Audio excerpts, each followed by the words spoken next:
Bruce Stonefish. I'm, well, first of all, I said you should be Lenape. Lenape is the name I was given when I was 10 months old, the league's leader. I said that my family was the Turtle clan, Lenape, and the monk about them is Lenape. I have one grandfather that's Lenape, and they follow the father's clans. Lenape follow the mother's clan, so I actually had two different clans. And then I said, "Ni known GI," that I'm from Delaware Nation. I'm here. I wear a number of different hats, and I'll try and present from all of those today. I'm actually here from the first one I'm going to introduce is the Indigenous Education Coalition. I'm going to talk about a number of things today, a number of projects that we have going on. But first of all, I would just like to say that I was very humbled by the work that you're doing here at the college and the opportunities that exist in that type of forum, I guess, or in that type of, that opportunity is just amazing. And me and Glenn were talking outside to have people working on the language. There's some really great things that can be done. And also I could tell by the different students the passion that you had. The video was a very moving video. So I'm going to present on what we're doing at the Indigenous Education Coalition. First of all, who is the Indigenous Education Coalition? It's actually an organization in Ontario that is what we call a school support organization. It's an organization that supports First Nations schools. First Nations have schools that exist as what they call one-room schoolhouses. They don't have a board of education. So the big boards, big public school boards actually have different supports, whether it's literacy, numeracy, spec ed, all the different supports that they have for their schools.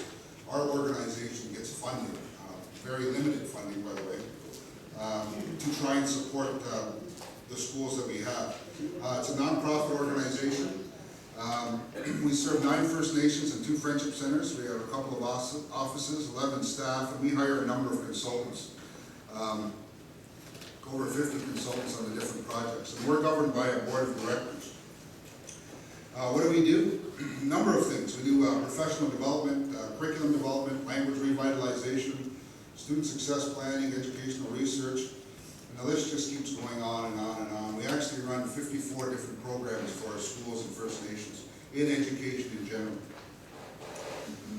The one project that I want to talk about is what we call the First Nations Language Curriculum Project. What is this project? We're trying to change the way that we teach First Nation languages in the classroom. What do we mean by that? Right now, all the schools in Ontario that are funded, all our First Nation schools are funded by the federal government, and you're required to follow the Ontario Curriculum Guidelines, of which there is one for Native as a second language. And the primary components of that are reading, writing, verb and grammar. So there's a lot of verb conjugation, learning to read the language, learning to write the language. And first of all, we're not a written language. And the way that it's taught is it's taught the way French is taught. And the way French is taught is it's a second language, very noun-based. We're not noun-based. Our languages are verb-based.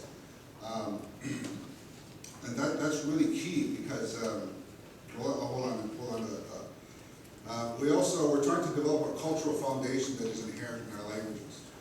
And what that means is that within our languages, there's actually a cultural worldview in the way that our languages are created.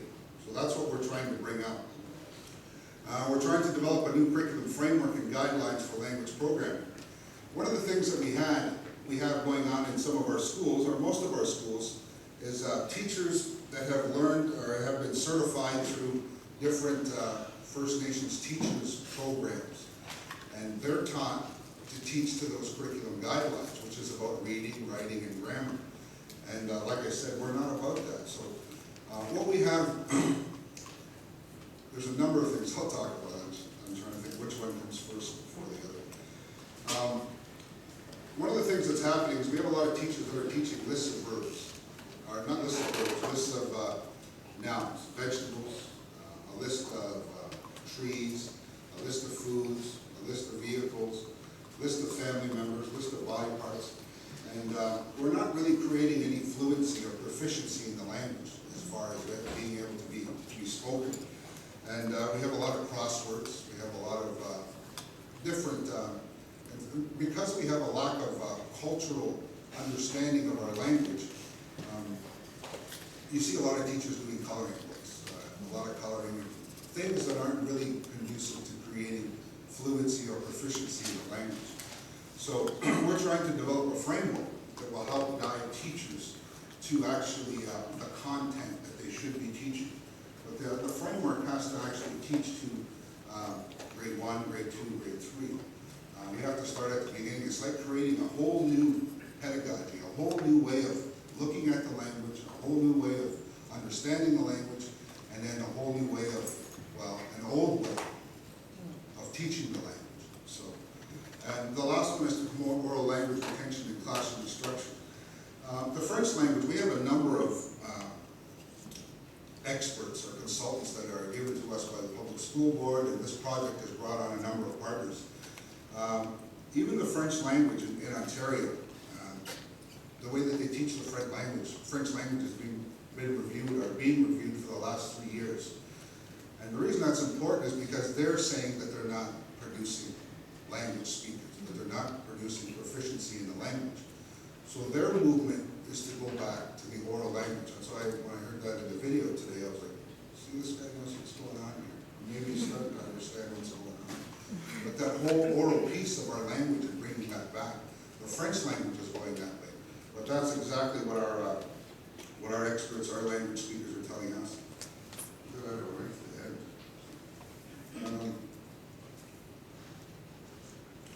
Who's involved in our project? Well, IEC has 5 different schools, elementary schools, K to 8, or JK to 8 that are involved. We have 2 public school boards, and this is huge. The Lenape Kent District School Board and the Thames Valley District School Board. Because this is a project, it's almost a pilot into creating a new way, but the fact that 2 school boards have brought on to try and pilot this new way of teaching the language is huge. We have a number of educational language organizations, AMO, which is the Anishinaabe, Mushkegowuk, Ojibwe Language Commission, which is a language commission that represents all the First Nation languages in Ontario. Sweetgrass Language Organization, Ontario Public School Board Association, which is all the trustees. They have a representative. All the trustees across the public school boards in Ontario, they have a representative in our group.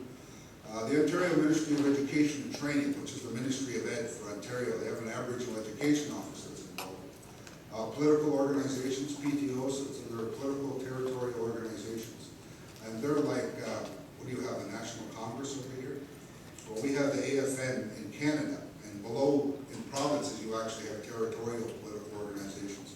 And we have them on site.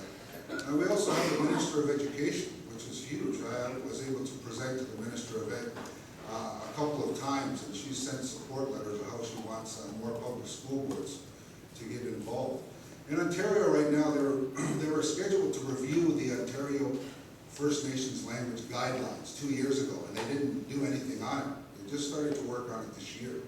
And the reason is because they don't know what to do. They actually came to our organization, and I talked to the one that's running the program 2 years ago on how, what are the different problems that we have with First Nations language instruction, and what are the things you need to consider. We also have First Nation communities and language experts. IEC, the Indigenous Education Coalition, actually represents Lenape, Anishinaabe, Mohawk, and Oneida, 4 different languages. So we have a number of language experts that are part of this project. We have professors that are teaching in universities in Michigan. We have professors that teach the native language teachers course at Lakehead, which is the teachers course for language instruction in Ontario. We have a number of elders right from the communities. We have principals from immersion schools, Anishinaabe immersion schools, Mohawk immersion schools, Cayuga immersion schools, and certainly we're trying to get our community governance involved, and that hasn't been as successful as we want it to be, but it's starting to gain momentum as far as what this project actually means. What is the process? The process of our project is that we have two working groups. We have a First Nations Language Teachers Working Group, and they actually have 5 sessions that we've had. We're on I think our 4th one is on Thursday that's coming up. And what they do is the teachers from the First Nation schools and those schools within the public school systems that are involved get together, and we do exercises with them. We do research and consultation to try and figure out how we move forward.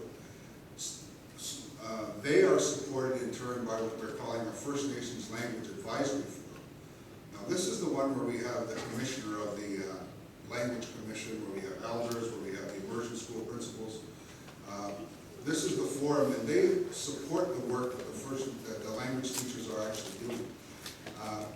And both of those actually support our writing team, which they have a Anishinaabe speaker on staff, Eli Baxter. He was supposed to come today, but he couldn't make it. Myself and Margaret Peters. Margaret Peters works a lot with Mohawk, with the Gawaneo School in Six Nations, and the Freedom School that's actually in New York State, Upper Sussex. So we have a number of, been able to bring together a number of experts, a number of actually teachers in the classroom, speakers that aren't teachers, elders, to try and figure out how do we create this new framework. And the key component of this is that we're bringing culture out of the language. Now I've always said that if we're going to teach our language so that you only know the English to, say, Lenape translation, all you're creating are labels for an English worldview. There's a number of words that we have. Well, Lenape, we have coffee. We took coffee right because it was coffee.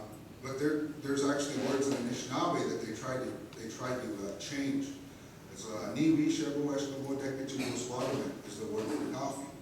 And that just means the boiling of the certain leaves to make a drink. So they're describing the process, or they're describing how they see it. So what we're trying to do is we're trying to abandon the Ontario curriculum guidelines. And, no disrespect to any of the linguists that are in the room, that whole study of how the language breaks down. There's parts of that we really need, but there's parts of it as far as creating common prefixes and suffixes and creating common rules and different things like that, and focusing on how you conjugate verbs. Those things are needed, but they're needed for much more advanced students. We're talking about focusing on cultural translations. What is the worldview? What is the identity? The oral communication. Aboriginal literacy is something they brought up at our first meeting. We did have Aboriginal literacy. It wasn't the written word. We had symbols, we had teaching belts, teaching shirts, Wallamolan. We had a number of, Anishinaabe have Birchbark scrolls, a number of ways of actually communicating the language without a written system. And the last one, at the minimum, in order to get into those provincial schools, we have to meet the provincial standards. So I'll talk about that right at the end, because that's not a whole big importance right now. Some of the research that we did, we went out and visited a number of immersion schools in Ontario. We went to Wimmacom, they have immersion in grade 4. What we found at Wiki is that they're actually doing the same type of word-for-word translation. Take the Ontario document, curriculum guidelines, and they translate it into Anishinaabe. And then they use Anishinaabe for functional language. But there's no cultural piece to that. But 80% of the community is Roman Catholic. So it's kind of understood. Saginaw First Nation, my brothers, I have 2 brothers that actually go to that school. And it's Anishinaabe. And my brother, I'm proud to say, I'm going to mention this, just won a language award and got his first book published, and he's in grade 4. So, but that program goes up to grade 4. Now, their cultural content is a little bit more. One of the things that we've learned from them is this whole idea of creating new words. The word for division, the word for a square, the word for whatever different shape you use, geometric terms. They've had to go and create those terms. So that's been an interesting process to try and figure out how they're doing that. The Gawaneo School, which is a private school in Six Nations, This, I'll save that one for the end. Akwesasne Freedom School, they actually have what they call, it's like a traditional school. It's really based on cultural teachings. Same with the Akwesasne Sny School. They have immersion up to grade 3 and then they transition into English. But the Akwesasne Freedom School and the Galileo Private School were the schools that Margaret Peters, that I talked about, helped initiate. And they're totally based on cultural worldview. Everything about their program is cultural. They're not, just as an example, they have 4 categories of speaking, and these are their strands. They have recitation, conversational, introduction, and announcing.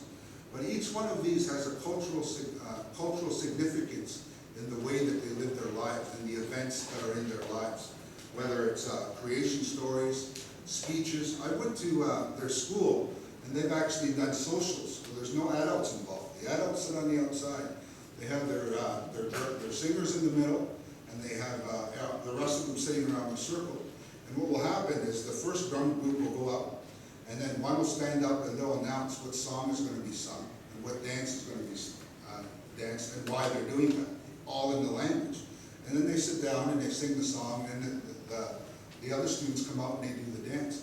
But they do the whole social in the language by themselves. Their Thanksgiving address. And what they do as they progress through their grades is they start to build on that first cultural understanding. A good example is I used to say a prayer in kindergarten. It was Anishi Ilmilian Lomlaswakin Wak Michwan. Thank you for giving us good food, Lomlaswakin, good health, and Michwakin, our food.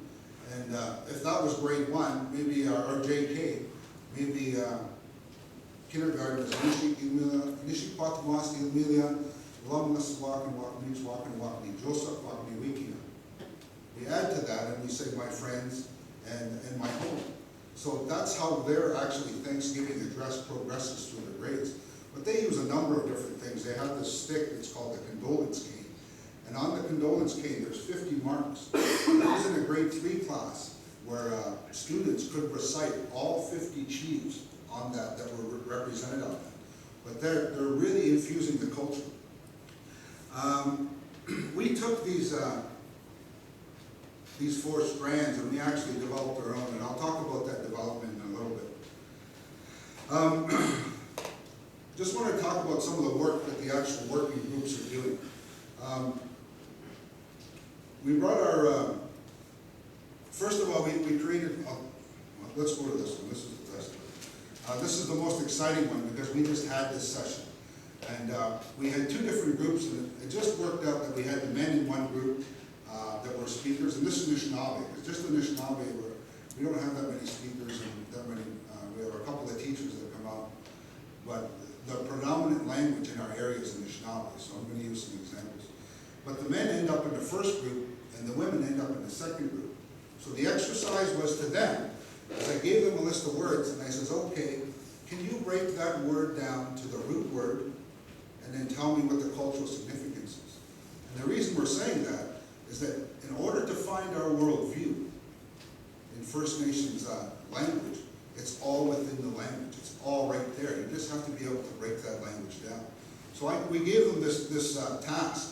And the first word that they had was, we'll start with Gijemnido, which means Gidje is where the word comes from, which is big, and Menido is spirit. And I hear this a lot in prayers, in Anishinaabe prayers and things like that. But what it actually means is Gidje Menido, which means big spirit. And the speaker said, well, that actually, if I heard that word, that means it's a monster. That it's actually this big, scary monster. And you're saying Gijemnido. But you have a number of speakers saying, Miigwech Gijemnido, but they're saying that. So then it made them to start thinking about, well, how has our language evolved? You know, where did our language, where has the cultural significance, where did we start to lose that? And where did we try and pick that up again? And how has our language evolved in that? The next one, Ishkakamikwe, is a good one.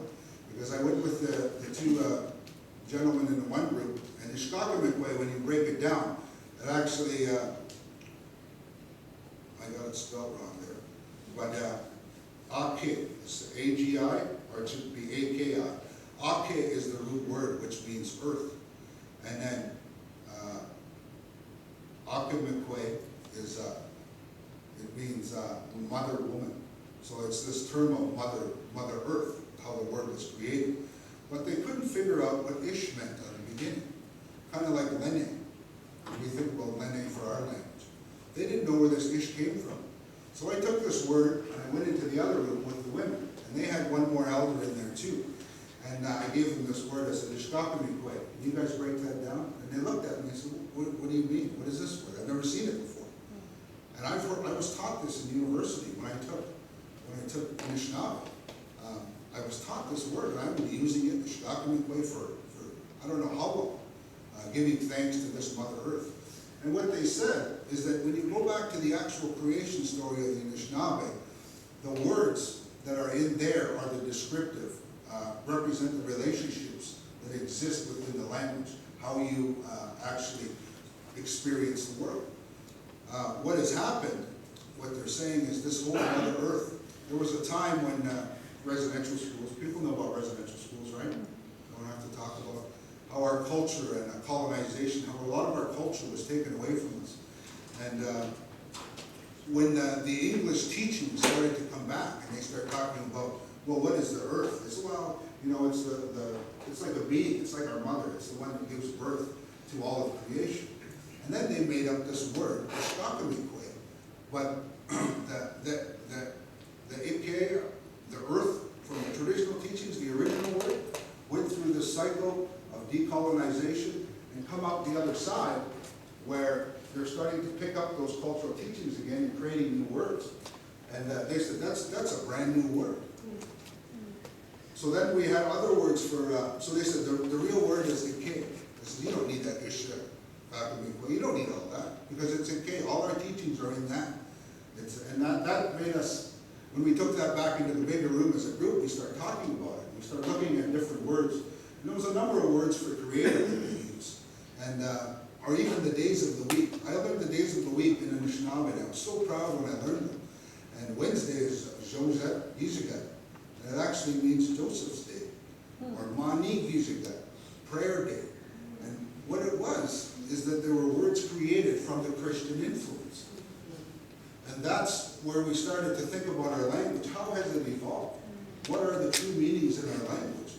There was a word that they used, I can't remember off the top of my head, a word that they used for creators. Oh no, that comes right from the Christian influence. That doesn't come from our worldview.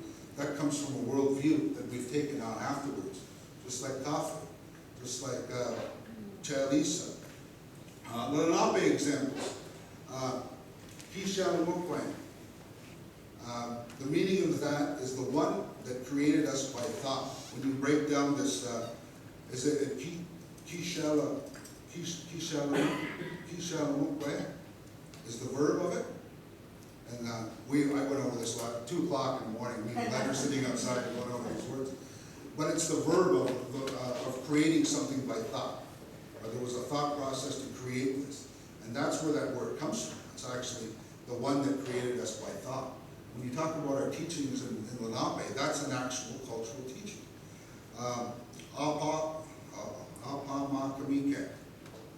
And that actually talks about as far as the eye can see.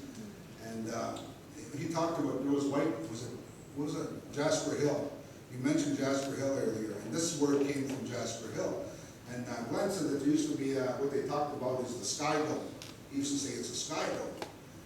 And when we thought about as far as what does that actually mean to us, I'm going to say it again, Alpamakamika is actually as far as the eye can see. And you can only see so far. So if you turn your head this way, and you look across this way, as far as you're going to see, it's going to create a sky dome. It's going to create, and that's the whole thing about how you experience the world, how you see the world. The next one is Lawali Whisky Mapamaka. Whisky Mapamaka. And what that means is purple. Now this is a word that we've created. The story from Glenn is that Whisky Mapamaka was the original word he wanted to use for grape. And when he took it to an elder, the elder said, well, grapes are green too. So how can that be purple? So then this first part is lawawi, which is wild or natural. And lawawi, when you're saying the wild grape, the color apamakot is the color of that wild grape. We say orange apamakot because we never had oranges, but orange is the word we took, apamakot, the color of that orange. But the interesting piece of this is this lawawi, because when I took this word to somebody else and said lawawi this, they said, what are you saying, wild? It's just natural. We never had a word for wild. You know, we didn't have domesticated things. So when you talk about, the other one was kikipish. Kikipish is the word for chicken, but it comes from Dutch. And how we say that the pheasant is lawawi. Lawe, kiki, lawe. Lawe, we keep shit. But it was having to put that wild in there at the beginning again. And we never had a word for wild, because everything was just natural, right? So that there's this whole evolution of the language. And when you're thinking about language instruction, the real importance of language is not being, well, one thing is being proficient in the language, being able to speak and communicate. But the reason we walk around, and for years I said, I'm proud to be Delaware. And I said that till I was 21 years old. And I found out that Delaware isn't even a Lenape word. It comes from Lord Delaware. You know, so I was saying that, but and I didn't know. But the key thing about it is, for 21 years, up until that point, I was damn proud to be whatever the hell that was. You know, I was damn proud to be that different person. And that's what exists in First Nations or in Aboriginal communities, is that identity. And what's important in our language, or what's important about our language, is that identity, is that worldview. We have a certain identity because we had a different way of looking at the world. And when we go into this project, this is exactly what we're talking about. The importance of the language. Story, we have no culture. I did a school evaluation, and we were meeting with some of the teachers, and in their mission statement it says promote culture and language. And one of the teachers, right from the community, First Nations, says we have no culture left in our community. And when you think about the Lenape people, we used to have prophecies about the Shwanik coming. The Shwanik is the salty person, the one who came from the salt water, the white guys, I guess, that came in. We had prophecies, and we actually have words for other nations, Wishipwet, which is for Anishinaabe, it's the ones that went away. And we actually have teachings about how we gave, our stories about how we took our cultural teachings and gave them to those First Nations, and they went away with it to protect it. Because we knew that the Shwanik were coming. And the Anishinaabe, if you know the Anishinaabe culture, Anishinaabe were the grandfather tribe of all the Algonquins. I tease the Anishinaabe and I say, oh, you guys are speaking, it's Ojibwe. I say, oh, you guys are speaking gibberish. Actually, you got to learn Lenape, the real language. So I tease them. I say that to Marina, my partner. But speaking of gibberish. But if you understand our history as Lenapes, we were the grandfathers. We knew what was going to happen. We had a big house ceremony in the fall where our people got up and told the prophecies of what's going to happen. And it was our decision to stay there and meet those newcomers, knowing what was going to happen. But because we were the grandfather tribe, we had to protect all of our family. And with that decision, and that made me think a lot about myself. Why don't I have my culture, language, and my mom, or my dad, or my grandma? Who the hell took it away from me? And once I started understanding that, and what the actual Lenape gave up, what our ancestors gave up when the Europeans came. There's another one, just a real quick one. We talk about Indian culture, and I asked, figure out how many grandfathers and grandmothers that are actually responsible for you being here. If you do a quick equation and go back 20 years from your parents, 2 parents, 4 parents, and keep going out, when you get back to the time of when the Europeans landed, there's over 1 million grandparents that are responsible for you being here today. So there's over 1 million people that made that decision that this is what we have to do. And where we are today, when you think about the people here in Pennsylvania, I didn't meet Bob until 10 years ago. We didn't even know each other existed. There's other nations, but our Lenape nation has been so much, and our culture has been beaten down so much and taken away so much, that we're at a very, very difficult place right now. And the language is only starting to grow in the last 5-10 years, maybe not even 10. There's been certain heroes of our language like Nora Thompson Dean and certain ones that have actually done the work. But there's a number of people, just like the students sitting in here today, just like the students of our language teachers academy, that are doing that work. It's coming back the other way.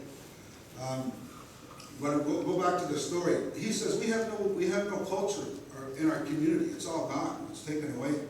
And I says, well, can you speak your language? He says, no, I know a few words. And I says, well, the culture's not gone. Because all you have to do is take one word. He shall not claim. The one that created us by thought. And there's a cultural worldview there. There's a cultural teaching there. So if you work at one word a day and you're able to break down that word, you'll find out.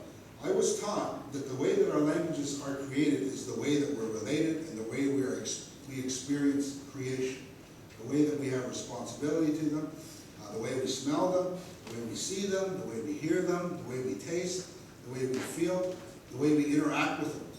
When we created our words, we created them in a way that told us. We have different words for, I heard ahas this morning. And the teaching behind ahas is that it actually comes from the sound. And I've never sat in, well, I did after I was told to sit and listen. But I never sat down when I was younger. But when a crow is sitting there, they make the caw sound, right?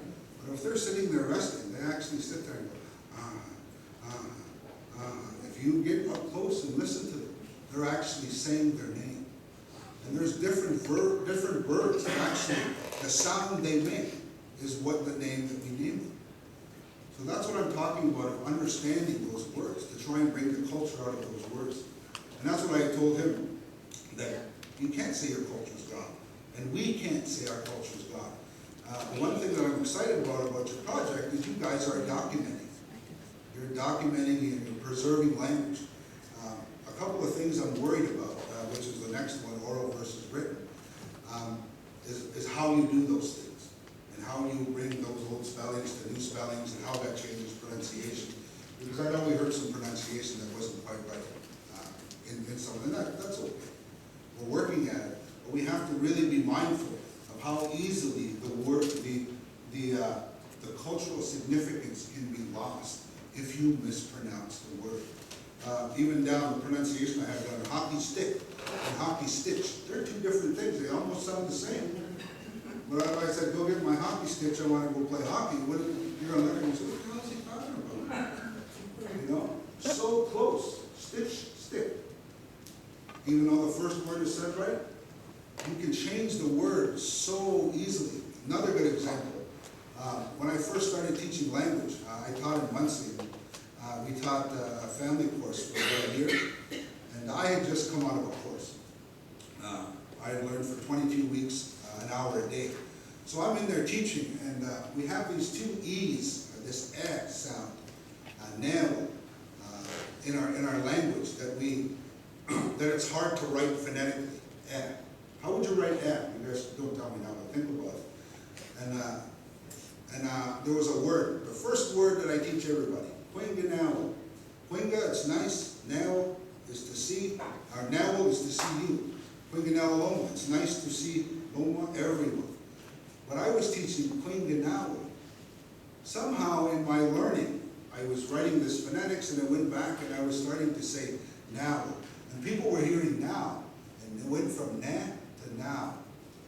And before you knew it, there was all kinds of people saying, hey, Quinganao, Quinganao. And what it actually means when you say Quinganao, it means it's really nice that you're following me. So it wasn't intentional that I did that. But just changing a sound can change the whole word. So that's why pronunciation is huge. We have this whole oral versus written. And one of the things that the Ontario Curriculum Guidelines is that they're trying to teach us just how they teach French, how they teach second language, how they teach languages that are noun-based. They're not verb-based. And what our First Nation teachers and elders are telling us is we want to go back oral. And I said, well, what percentage would you give reading, writing, and grammar, and oral? And it came out that it was exclusively 90% oral is what they wanted. They didn't want this written. They didn't want this verb. And you kind of talked about that this morning.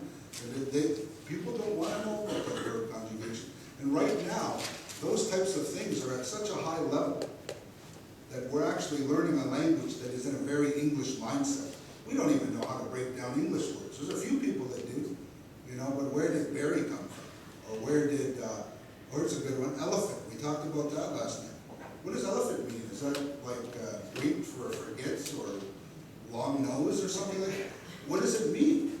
Do we actually know what the English words were saying? Because we were trying to figure out what's our word for it. And I think it was, what was it? Big ears? Yeah, the one with big ears. The one with big ears. We were trying to figure out, well, how do you create that word? Because it wasn't in our culture.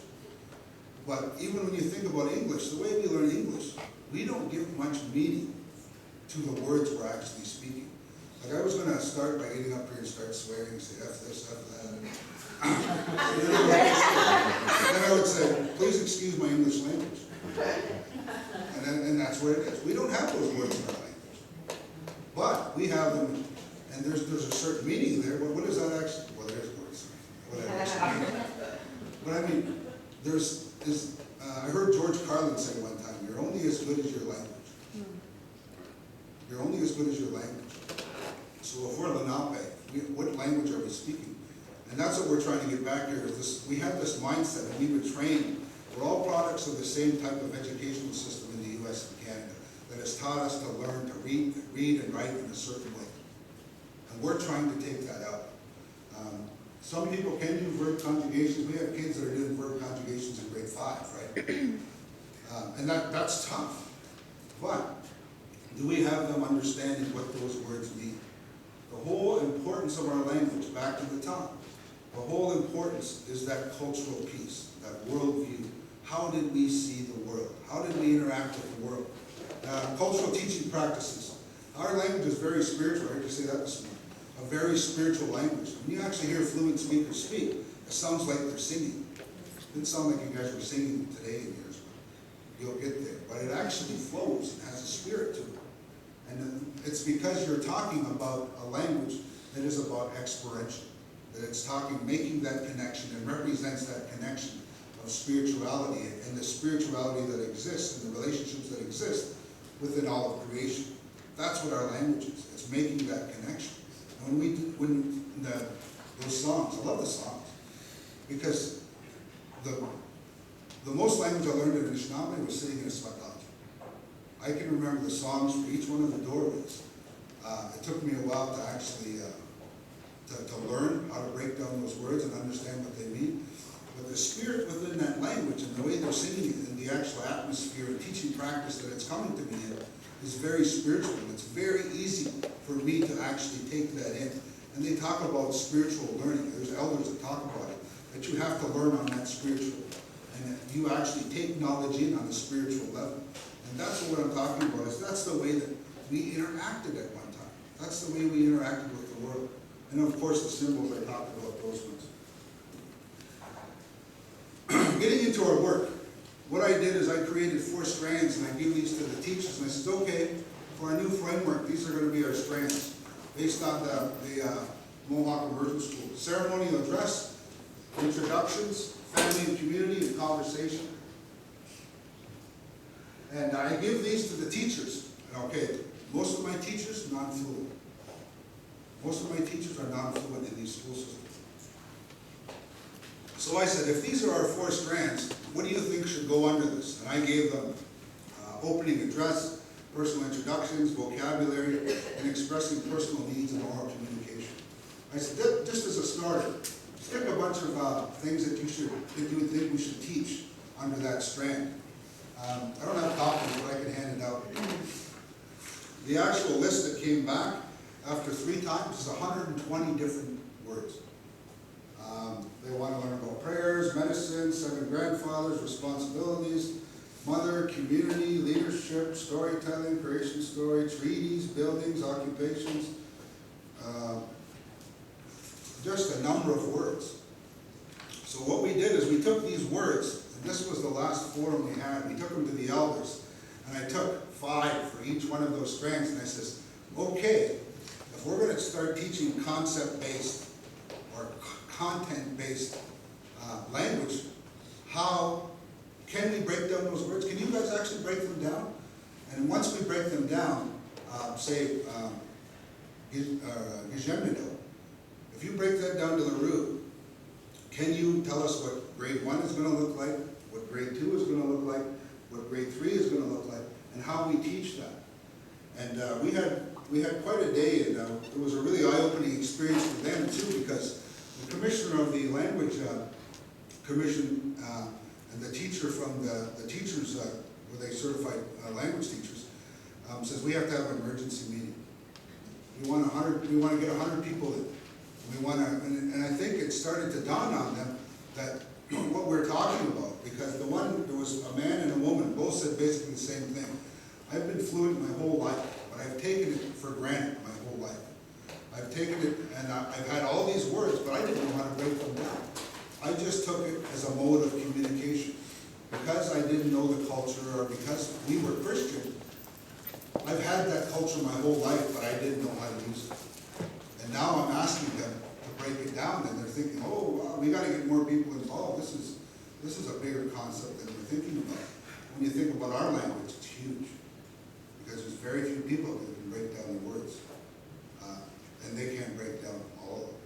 We have a long way to go, but it's programs like this that can take those things.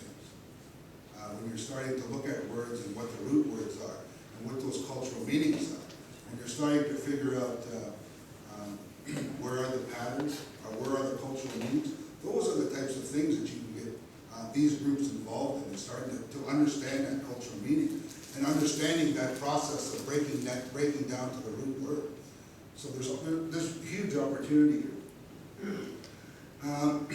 I just had my writing team. I brought in my student success team from work. They actually work in literacy and numeracy. But I had 7 of us in curriculum development sitting around the table. And we took this 120 different words, and we put them in their categories, ceremonial address. And what we had in these categories was around, geez, I don't know, about 40 different things that they wanted to learn.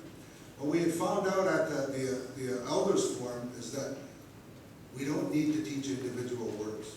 And because it's going to go across 4 languages, we can't use certain words, because certain words don't exist for everything. That's the other thing, is this whole dialect thing that we wonder about. The way that our words are created is based on the environment that are around them. And there's words for wolves, and there's different types of wolves. And the one word we have, what is the one for the big foot? And that's the one for the big, because it's describing the big foot.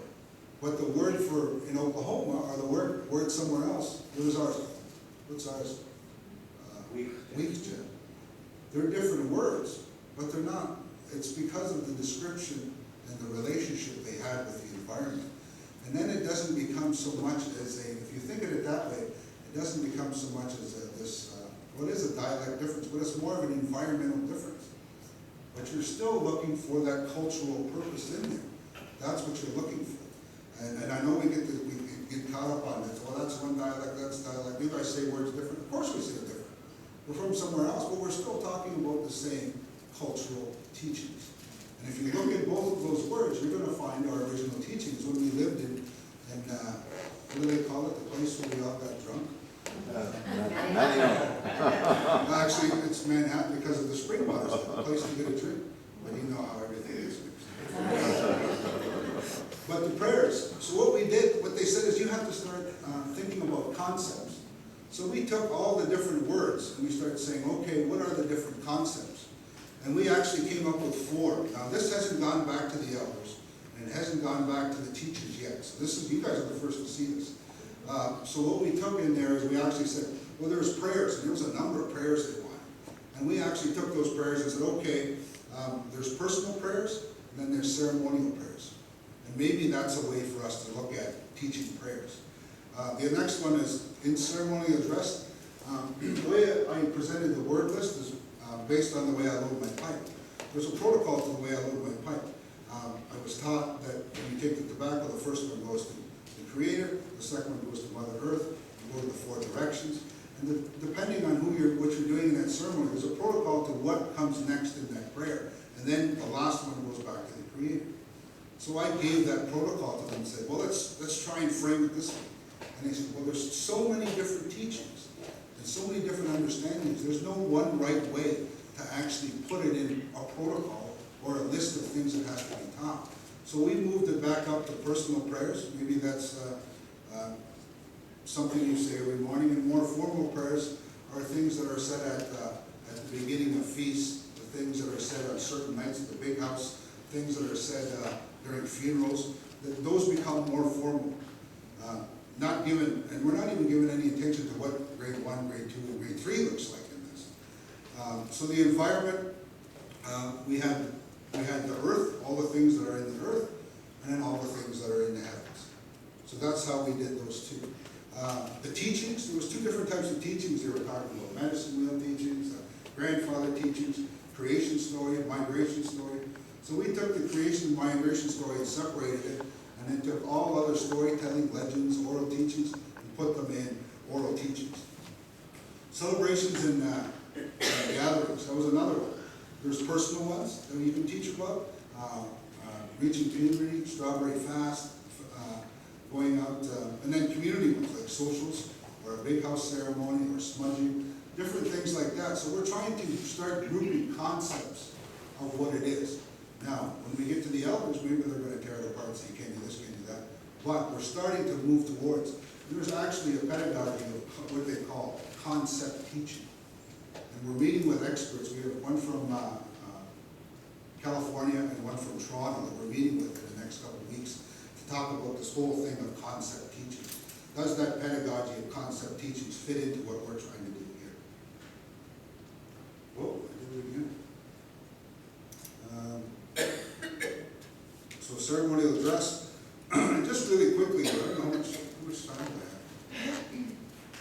Almost done? Oh, okay, so these ones here, this is the second strand, it's personal introductions, and we broke it down into personal, that you actually have your identity, your own name and age, and I know that's the way Glenn teaches it right now. You have those certain things, and you can make that into grades. The personal description, that was a good example that we had of breaking it down, where you actually say, my hair is black in grade 1. In grade 2, you can say, my hair is black because my mother and father's hair is black. And in grade 3, you can say, my hair is black because my mother and father's hair is black. And I have a whole bunch of aunts and uncles and grandfathers that their hair was black. And then you start building on levels of understanding, but you're still basing it on what is the word for hair, and what does the word black mean. You start building that and building more functionality of it. Immediate family, identity, you can do the same thing. Community, identity and description. This was the one they were talking about, where did your name come from? Where did Delaware Nation, Moravian Town, where did Moravian Town come from? From the Moravian Mission. Starting to, and what we're actually doing is it almost sounds like we're taking a First Nations language course, and a Native Studies course, and a Native Worldview course, and sticking them all together and saying, this is the way we should teach it. Content, content, content within the language. And then the same thing with nation. The next strand was family and community, and then we started to get into extended family. They wanted to talk about clan mothers. There's so many different teachings that they had on there, and they're so complex. What we have to figure out is, what do you learn in grade 1? What does a kid learn when they're, 7 years old? Grade 1 is 7, 6? 7? When you get to grade 1, what did we traditionally teach them in grade 1? Because if we're talking about cultural practices, cultural teaching practices, well, we have to teach in a way that they would be at the right time to learn that worldview. And this can apply right across, because right now, after all the ceremonies and different things I've been to, I bet you I'm still only 9 years old. You know? maybe not even that, maybe I'm giving myself too much credit, maybe I'm only 6, of what I should have traditionally known, you know? So that's where we're going back, is to that traditional child rearing. What should they have learned at that time? And maybe that's where our language should start, because it's all about worldview. And if you have to learn your worldview from when you were a baby to when you're 1, when you're in the tiknaga and in the cradle board, and how you experience the world, and when you're 2 and 3, there's even a teaching about when you start teaching, the first teaching they give is about death. And death is taught when children start to learn about themselves, or start to take responsibility. You ask a kid, do they spill their milk? And you say, why did you spill their milk? They say, why? You say, why? They say, why? You say, why? And it goes back and forth. But then you go and ask them at another time, why did you spill your milk? And they say, it was an accident, or Marina did, or Glenn did. You know, and they're starting to realize that they're taking responsibility for what their self in creation. And the first teaching is death, because outside of death you learn the importance and the relationship you have with everything outside. So those types of things is what we're talking about. They want to talk about any events. These guys are talking about treaties. And I'm not going to teach. I don't teach treaties until grade 7 or grade 8. You know, but there's being so ambitious. I want to learn it all, and that's what we're trying to manage is the hold on that. And this is the one we haven't done yet. This is the basic conversation. And what we said in this one is that there's personal needs dialogue that should be taught. You know, I'm thirsty. I'm hungry. I'm sad. And then there's everyday connections. How you doing? Where's Marina? Where's Glenn? Did you see Jesse? Whatever it is, just for you to communicate. And then there's community participation dialogue. How do you participate in whatever it is, counseling? How do you participate at school? How do you participate at the grocery store? All those different things. And then there's cultural dialogue. When you're outside of your everyday life and you step into ceremony, what is that dialogue like? And what should be grade 1 in that dialogue? So that's what we're moving towards. So right now, really quickly, next part is teaching, practice, and assessment. We're talking about grade 1, 2, 3, and what we've actually said is we're not going to call it grades anymore. We're going to call it level 1, level 2, level 3. And the reason we're calling it that is because everybody is at that level. And we don't want people that are my age going into the course and say, oh, okay, I got to take grade 1. No, it's about level 1. Assessment. So we have 2 types of assessment we're going to be working on. We have a huge assessment coming up. People from all over Canada, and maybe this is something we might want to send somebody from the college to. It's in September. It's a culturally based assessment. What we're looking at is proficiency and knowledge. Now there's a certain level of proficiency, just like in language arts. You speak clearly, speak loudly. Do you need help saying this, or do you need to? Those types of things, that's proficiency. But then there's that other content piece. There has to be some type of assessment. Did they really learn what they should have in grade 1? Did they understand what we should have been doing? Did they understand what do they understand that? And there has to be some assessment. Because right now, the way our schools exist, is we're teaching the same verbs, the same vegetables, the same fruits over and over and over again. We see that in a lot of classrooms. And what's happening is that's not producing anything. It's not producing cultural knowledge, and it's not producing proficiency in functional language. It's not. So that's the 2 types of assessments we need. What we have right now, we have a family language course. We're piloting. Nobody's done this before. It's through continuing ed in the secondary schools. Towards your secondary school diploma, it's called a family language course. So the grandparents, the parents, the caregivers, the secondary school and the elementary school students all go to the same class. We put 15 of them in the same class, and they all get credit. The grandparents, the parents, and the caregivers they can go towards upgrading their secondary school credit. Secondary school students will get their secondary credit, but the elementary school kids will also get a secondary credit, what they call reach-ahead credit. So when they get to grade 9, they have a credit waiting for them. So that's one thing we're starting to pilot. We have 2 school boards on board with that. I'm not going to show the level of readers.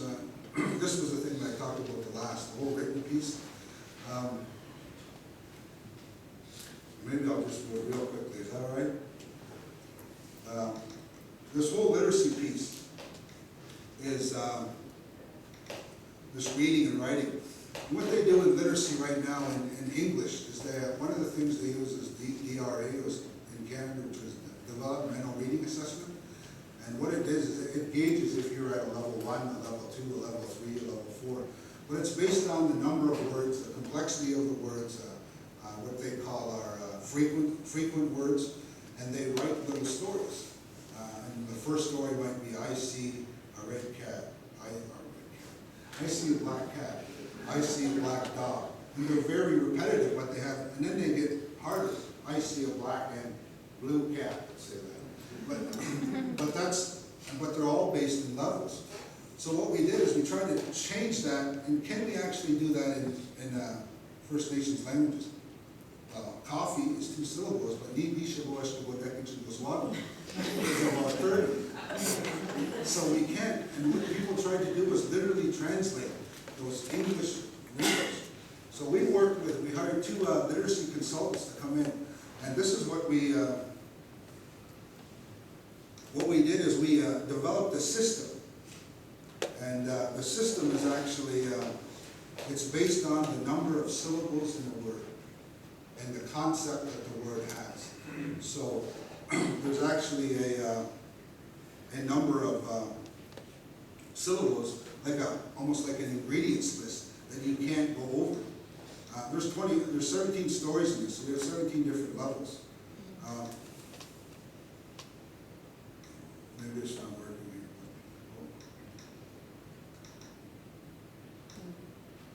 here. Either way, it's based on a syllable count. So we're trying to, if they're going to make us learn about reading and writing, we're trying to develop an assessment tool that will allow us to measure that, to see if our kids are actually progressing in reading levels. So that's a new concept too, but it's based on taking their way of teaching. If we're learning about reading and writing, well, let's go and learn about how they do it. They do it through level readers. So let's figure out how do we do that in our language. So that's where we're moving with that. This is actually done in PowerPoint, and there's 17 stories. We have a grade 1, 2, and 3 that's in English that are all culturally based stories. And what they do is that they're level through 34 different levels. This one has 17 levels, and it's an Anishinaabe. But the way it works is it's set up for keyboards that you actually just go up. You guys know the smart boards. Does everyone know what those are? They're like interactive whiteboards. It's like a screen and your fingers and mouse. So you go up, and the stories will come up. You'll hit the story, and it will say it to you. And all these stories are supported by backgrounders for teachers that talk about what's the cultural significance of the 4 colors to help them teach. So the last thing I wanted to say was we have a lot of good things going on also in what we have is the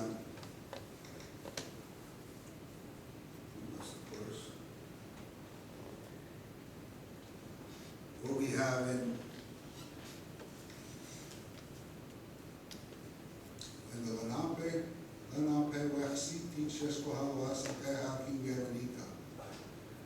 now when we had to come up with that, we were talking about Lenape Speakers Teachers Academy.